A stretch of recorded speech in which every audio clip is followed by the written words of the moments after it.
That's an inexcusable one. It's a really inexcusable loss if you're trying to claw your way back into this thing. But what is going on, guys? Welcome back to another post game here on Rangers Central. And the Rangers fall late to the Colorado Avalanche as they choke, if you want to call it a choke, a 2-1 lead, whatever you want to label it as, choke, a meltdown late, whatever you want to say. They end up dropping this one. And to me, this really is simple, honestly. You have to point the blame, and I know that this is getting me a lot of heat on Twitter already, but all I could say is that it comes down to this. Most of the blame goes on Igor Shesterkin. Most of the blame goes on the goalie making the big bucks, who crumbled late. His lack of rebound control was an issue. Allowed a weak goal in overtime. And I get that there was miscues throughout this game as well. I'm not excusing Ryan Lindgren turning the puck over right before that second goal. I'm not excusing Chris Kreider literally providing nothing on that power play in overtime.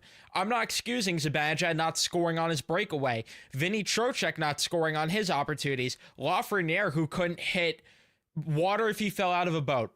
I'm not excusing any of those guys for their play and for not executing there. But Igor Shesterkin has to show up there and seal this one late. When you're making the big bucks, you're expected to make those type of saves. And the fact that he's letting a low danger shot from the point off his chest get loose for a tap in, nope, that cannot happen. And then the overtime goal, he had time to easily make a save on that one.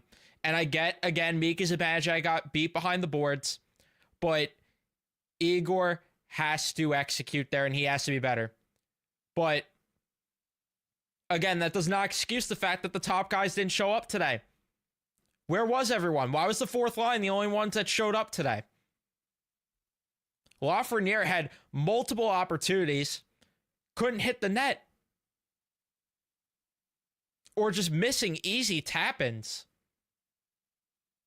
Panarin, did anyone notice him tonight? I genuinely said to myself during the second period when they showed Panarin just like skating by the bench, I was like, he's playing tonight?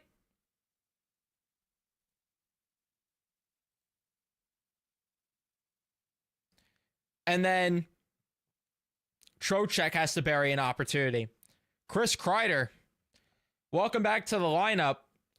What was going on with him on that power play in overtime? Because he has a wide open opportunity, or I shouldn't say wide open. There was, I forgot who it was on Colorado that was closing in on him, but he had an opportunity right in front of the net that was left out, a juicy rebound in the crease, and he's passing it out. He's trying to shoot from the side of the net like he's Leon Draisaitl, and the power play in general was just way too stagnant.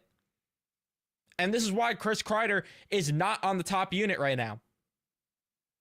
Because he doesn't provide anything other than standing in front of the net. They were basically playing 3-on-3 out there in overtime, with him just standing there and not providing anything. I mean, he wasn't even really a passing option because he's just standing in front of the net. And he's not even doing his job from in front of the net. So why is he out there? Why was he out there?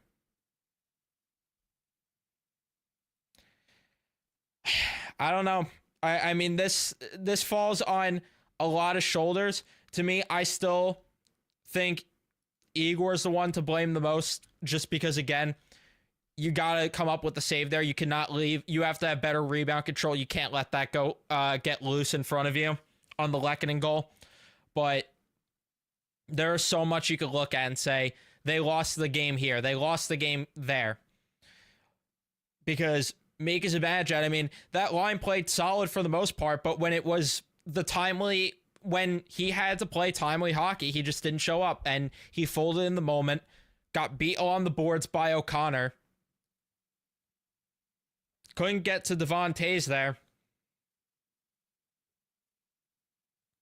He needs to be better. Ryan Lindgren, Adam Fox. Lindgren's not tying his man up there. in Lehkonen. You have Adam Fox just falling all over the ice.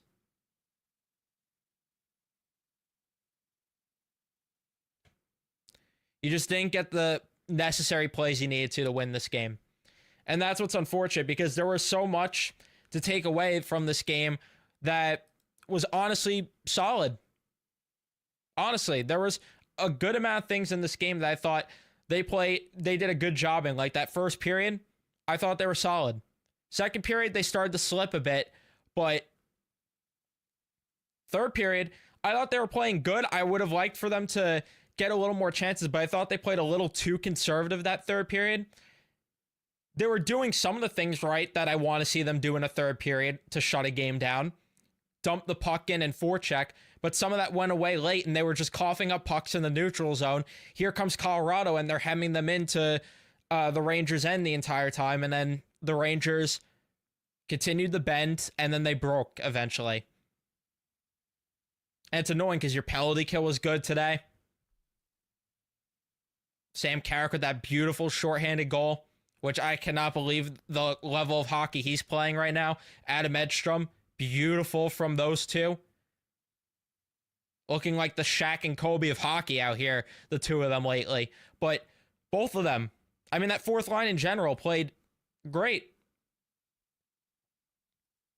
And then you have Igor, who couldn't make a timely save, and the top guys couldn't execute late.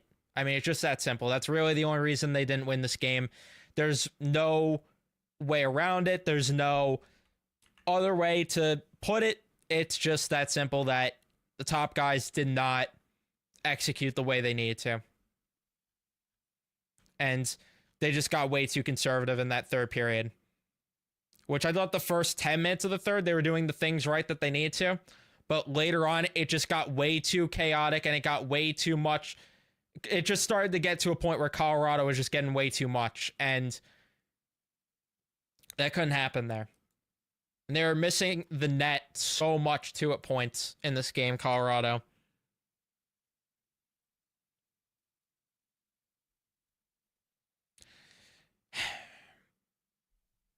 I don't know, man, because that first period, just to go back to that, like, just to recap everything again, it's just like the first period, the first 10 minutes weren't great. They settled in after Sam Carrick scored that goal. And then second period, foot off the gas a bit. Third period, did things right in the first 10 minutes, but couldn't fully close out the game.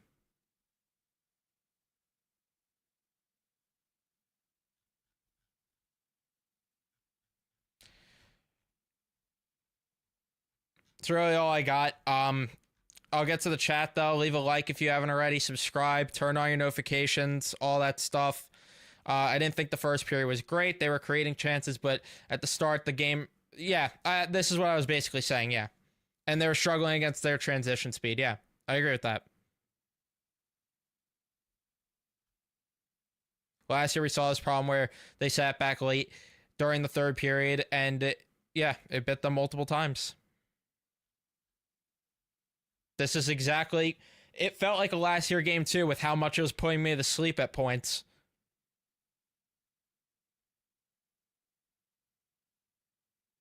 %100% was like a last year game.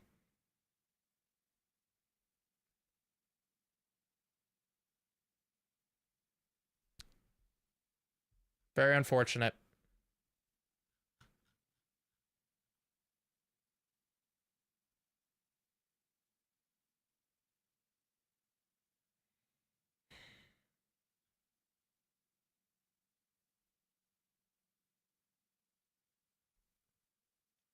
I just don't understand at all the coaching decision tonight by Laviolette to put Chris Kreider out there in overtime on the power play. I can't understand it. I really can't.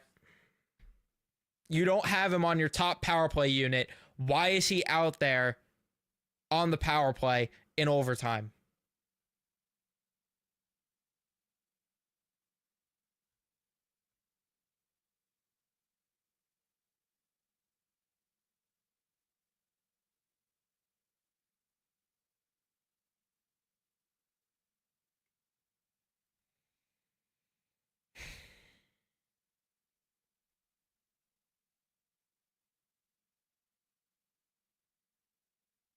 Happy to not see the Rempies in we win comments tonight. Get Berard back in the show. I agree with that. It's going to be hard to argue that right now, considering the fourth line looked as good as it did. And I know it's not because of him, but it's going to be hard to argue it in that regard. Just in that regard, I mean. But Chris Kreider didn't look right to me today still. I think Chris Kreider was rushed back. Chris Kreider did not look right at all.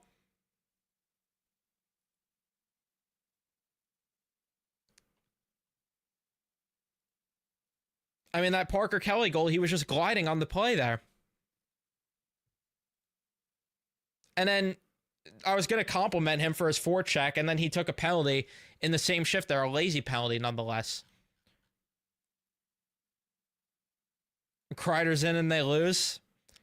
And that's the thing, too, because Joe Micheletti on the broadcast after the Parker Kelly goal, he was highlighting and circling the parts of the ice that they really messed up on. And he's like, they haven't been doing this lately. Well, look who was in the lineup tonight and who was on the ice when that unfolded.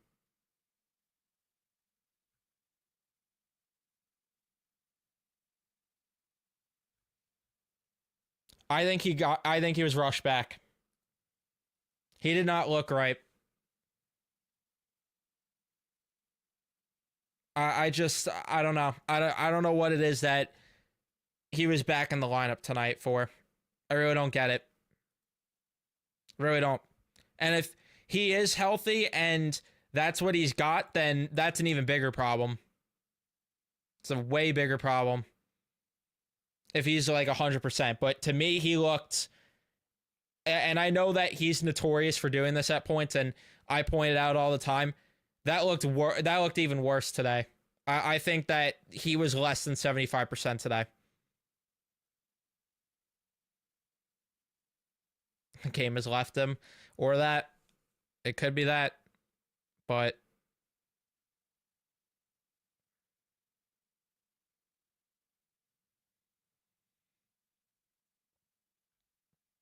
and it looks like they probably will be. I mean, Larry Brooks is hammering home the point that they're going to be sellers, and I agree with it.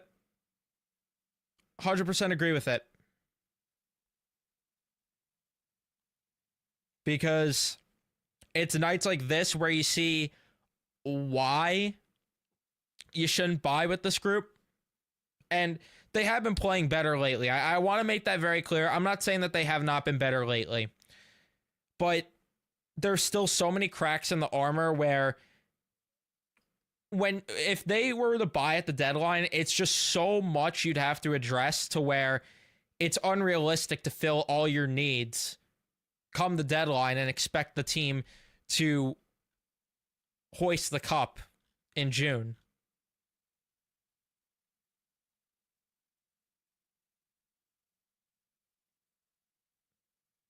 And this is the point. Like, again, they played. It's not that they played terrible tonight, but like, you know, this is one of those nights where they found a way to lose. And that's something that they've done so much this year.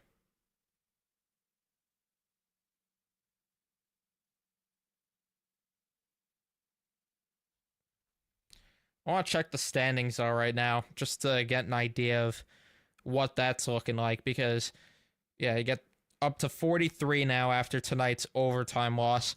Columbus is on a heater. Detroit finally lost the game, but Columbus is at 48 points. Boston's starting to win again. They're at 49. I mean, it's an uphill. It's a very steep hill to climb.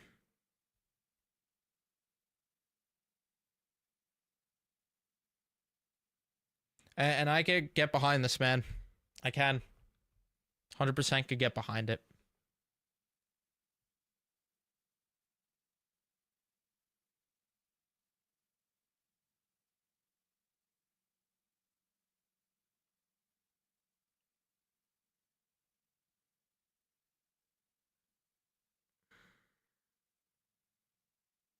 And I'm with you guys. I think your value is way better there. And this too, good play of late is too small of a sample size to become buyers at this year's deadline.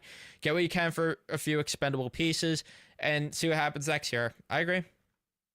100%. My opinion, my stance never changed from, you know, even from them playing better lately. My stance has remained the same, that I still would, unless they put together up until the deadline like an unbelievable run where they looked completely like a different group. My stance hasn't changed on that.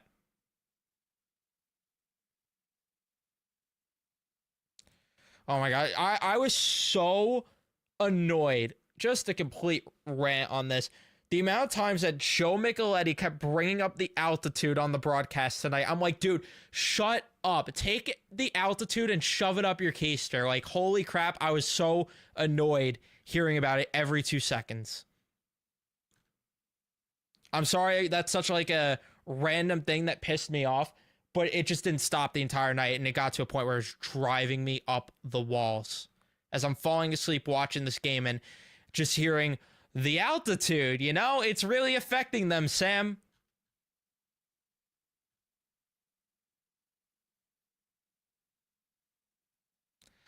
The top six was an issue tonight. When your goalie makes 11.5 and gives up 2 bad goals, he should get most of the blame. When it comes with the territory, you want the money, play. Yeah, play like you deserve it. 100%. 100%. And that's really what it comes down to, especially when the Lehkonen goal really annoyed me more from him. Because how are you not stopping that low danger shot right before it? You have to make that save there. I'm sorry.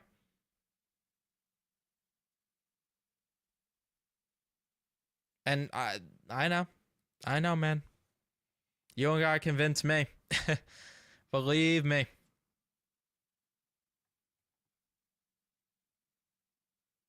And this is the problem too. Like, teams in front of them are heating up right now. That's also part of the issue here.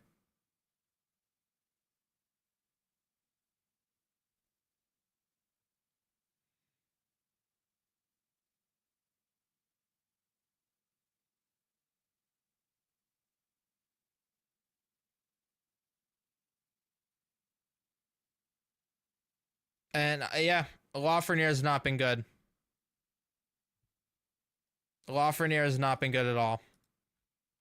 And it's inexcusable that he's not even hitting the net on some of those chances, and he can't even score tap-ins right now. What are you getting paid for, man? What the hell are you getting paid for if this is what you're going to do?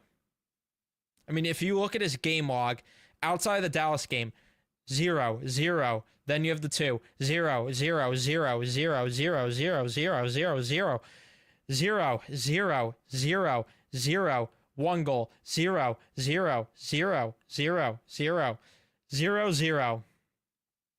Dating back to that Calgary game, or dating back to the Edmonton game, go there. He's got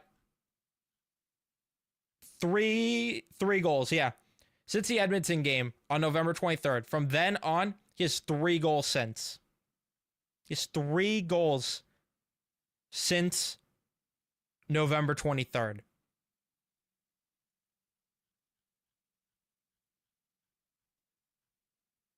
Just like, and if anything, he deserves to get more ridicule than Igor, honestly. Because if you want to be paid that type of money, where the hell are you? The hell are you doing?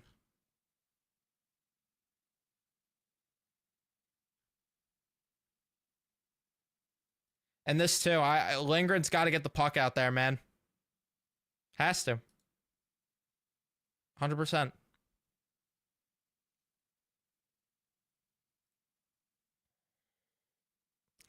It's what I said all along. It's what you said all along. It's what I said all along. I know, man. I know.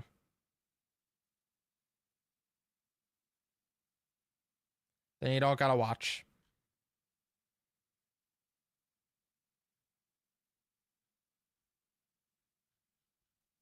And I'm too negative because I'm pointing out that Lafreniere has 3 goals since November. I'm just reading the facts to you, man. I don't know what to tell you because he's got to be better. And he was a big factor in the loss tonight.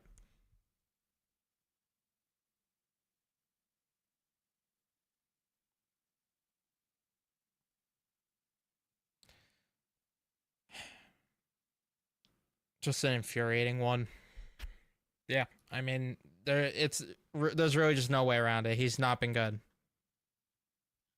He just hasn't at all. It quits being fact 7. Laffy puts the pen to paper and then disappears. It's just I don't understand how he didn't score on that tap in. I don't know how he didn't hit the net on that other chance late. He's getting the power play time. There's no excuse for right now. There's no excuse. All right, well, if you have an issue with that, then see you later. I mean, I highlighted the positives. I don't know what to tell you, man. I don't know what to tell you at all.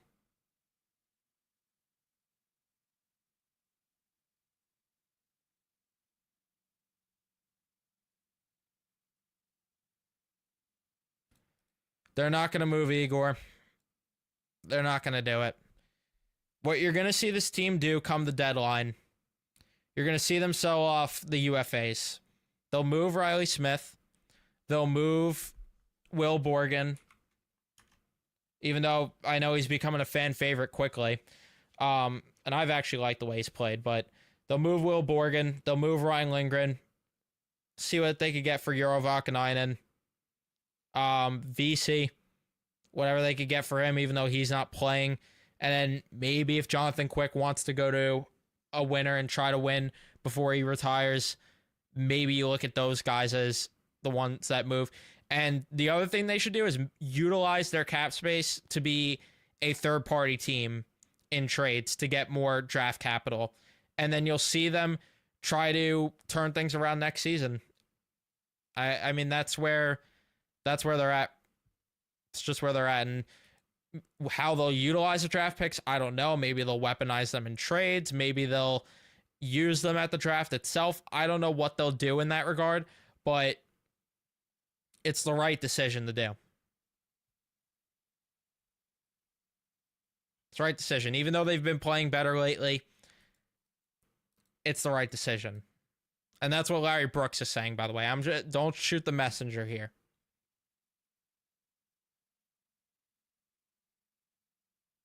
And me too. I hope he's not either.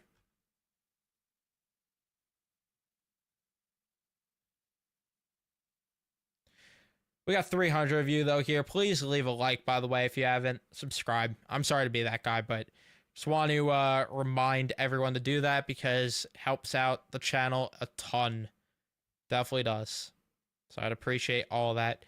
See if we can get to at least 50 likes, that is.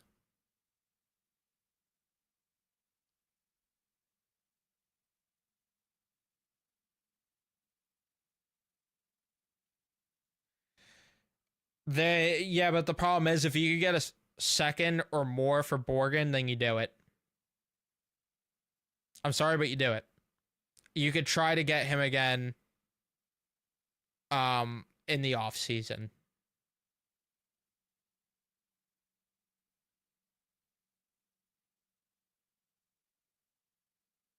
And this is it. This team's not winning a cup as currently built. There's no moves to be made at the deadline that will put them over the top. Smart move is a sell and retool for next season. Exactly. And that's what it sounds like they're doing from what Larry Brooks is saying. And that's what they should do because as much as they've been playing better lately, we've seen more this season to show what they really are versus otherwise. And I think your best bet is to try to fix things around for next season, man. 100%.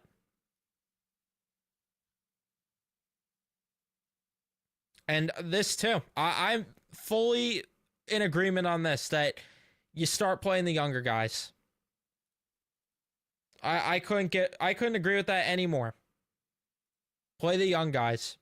That's why I was mad when Berard was sent down, which he'll probably get called up once they move a guy like Riley Smith. So at least there's that. The only problem is I'd like to see Othman come up late. I don't know where he would slot in at that point, unless they do end up moving Kreider come the trade deadline, which I don't know if I see it, but we've seen crazier things happen. And then, yeah, and once you come to the deadline, I mean, you could see Mancini come back up and see what you got with the young guys. See who you want to keep around for next year and give a legit shot to, and then see, see otherwise. 100%.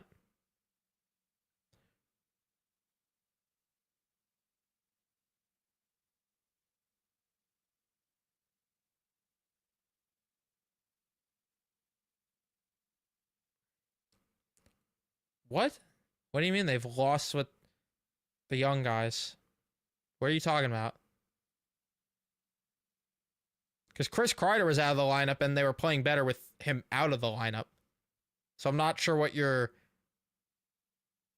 who and what you're alluding to there, but I'd love to hear what you're talking about with that. Zach Jones? Zach Jones has been out of the lineups even when they were terrible. So I can't agree with that. No way. No way. Thing is, though, no one's going to trade for Phil Pedal probably because of that. I mean, his contract, considering that, if you're talking pure production, contract's a bargain. If you're talking, though, the risk of an injury, that's a pretty brutal contract. And I would be upset, but I wouldn't hate it. But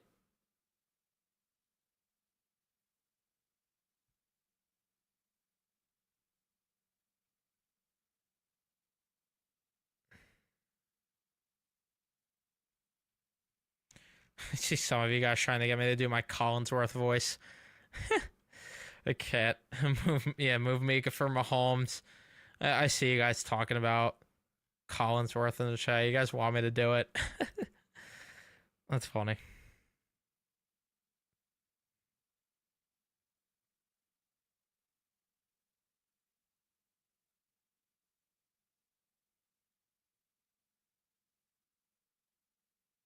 Yes, Chris is in the house. Let's go.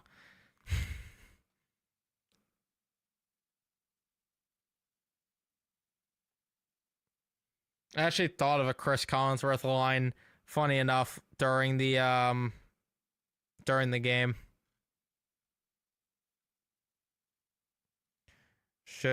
I mean, it wouldn't be the worst idea if they did that. I mean, look at what they've been doing since. Collinsworth talking about the Colorado altitude. Oh, there's so much to work with that one. There's so much to work with. I don't know if I should do it, though. The Collinsworth voice tonight. Unless you guys really want it, but I don't know. I don't know if tonight's the night to do it.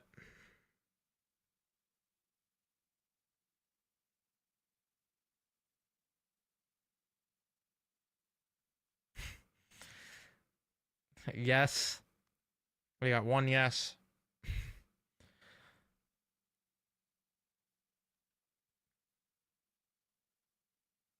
Collinsworth comparing Mahomes to Mika. I mean, is it really even a conversation? I mean, it's Patrick Mahomes we're talking about here. I mean, that's really all there needs to be said with that one. Chris Collinsworth talking about the Colorado altitude, though. That one you got a lot of room to work with. I gotta think of like who to. I mean, he was bringing up Edstrom a lot, but yeah, you know what? Let's go for it. Now, here's a guy in Adam Edstrom who really just found his way to work through the crazy altitude here. I can't talk. Wait, gotta restart. Now, here's a guy in Adam Edstrom who really just finds ways to work through the crazy altitude here in the Mile High City. And this really is sort of the thing we see from Patrick Mahomes when he plays here.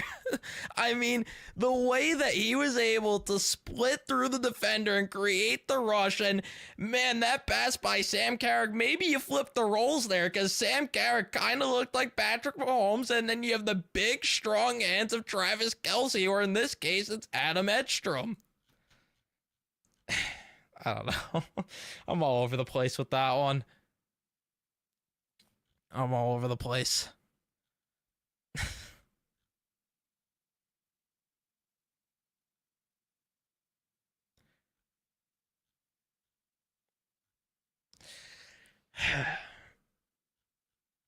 It's just going to become a segment every stream now, huh? I do my Chris Collinsworth voice.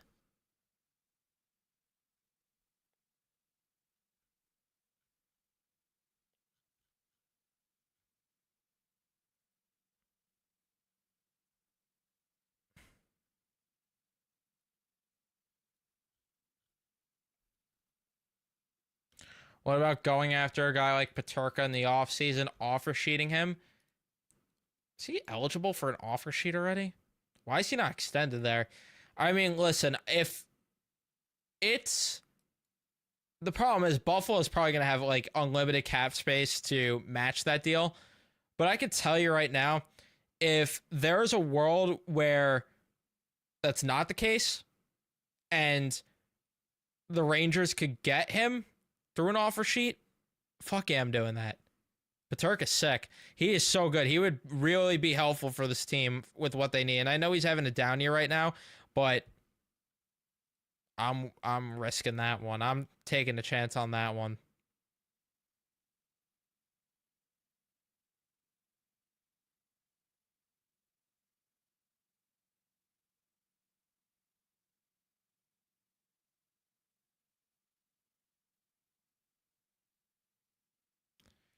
Who are the top RFA players after the season? Good question. Good question. Let's see if I could find that out. I miss cap friendly, man. I really do. Just made life so much easier than everything else, because where is it on Puckpedia? Why can't I find it?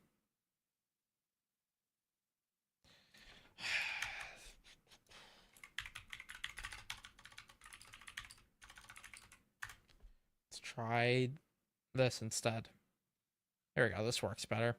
So top RFAs. Let's say we got. I have goalies filtered. That's not what we want. And is it going to load? Probably not. Please load. Can't even do it. Yeah, I would love Paterka, but I don't think there's any way. I don't think there's any way they could get him. I would like Bowen Byram. I don't think they're going to get him either, though. I don't see why Buffalo would move him, honestly. That's the issue with that one. Why is this not loading? Let me try it this way. I don't understand what is going on with... Alright, well. Spotrack's not working. Cap wages just is showing... Can I filter it to RFAs instead of UFAs? No, I have an idea. Since I just could not find this anywhere. I'm going through so many gymnastics right now for this, but we'll do it because I am actually a little curious to see if there's like anyone worth offer sheeting this offseason. Even though that kind of counters the idea of gathering draft picks, but I mean Gabe Vilardi would be cool, but I don't see a world where that happens. If it could happen, I'm not complaining. Marco Rossi would be sick. Vitaly Kravtsov here, funny. Peterka, Bouchard's an RFA, but I don't see that happening either. Let me filter it to NHL only. There we go. Wyatt Johnston. There's a lot of good RFAs coming up, but I just don't see a world where any of these guys would be obtainable, honestly. Unless, I mean, Winnipeg, maybe you could get Gabe Vilardi just because I don't know what their cap situation looks like for next year to know if they'll be able to match an offer, but I have to see. No, they have a lot coming off the books, actually. Yeah, Ehlers comes off. Yeah, there's no way they're losing Vilardi. So, scratch that one. The Wild, I know they have cap space opening up. They're not losing Rossi. Yeah, there's like no one outside of that, really, where, I mean, Bouchard maybe, but I don't think they should go in that direction because then that kind of ruins the point of, I mean, then you probably move Fox at that point. Like, there's no reason to have both on the roster at that point just because you're going to have one of them lose their power play minutes, their top power play unit, minutes, that is, and they're both right shot D-men, so they can't play with each other. So it's like, I don't know.